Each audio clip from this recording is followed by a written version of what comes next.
अस्सलाम वालेकुम दोस्तों, क्या हाल चाल है। बात करेंगे जी कोरोना केस और फ्यूल प्राइस के मतलब। आज 30 सितंबर 2021 जुमेरात का दिन है। पिछले 24 घंटों में 31 केस रिपोर्ट हुए, कोई वफात नहीं हुई अल्हम्दुलिल्लाह। और दुआ करें जो बीमार हैं, खा वो किसी भी मर्ज़ में मुब्तला हों, अल्लाह ताला उनको शिफाए कामिला अता फरमाए। उसके अलावा है फ्यूल प्राइस की।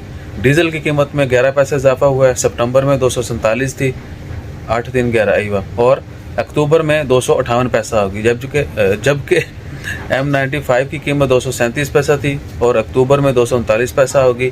M91 की पेट्रोल की कीमत 226 पैसा थी पहले, अभी अक्टूबर में 229 पैसा होगी। तो उसके अलावा अभी तक की कोई मेजर अपडेट नहीं है। जैसे कोई मेजर अपडेट आती है अपना ख्याल रखिएगा, हैं। जैसे कोई बड़ी खबर आती है इमीडिएटली शेयर करेंगे। अपना ख्याल रखिएगा, दुआओं में याद रखिएगा।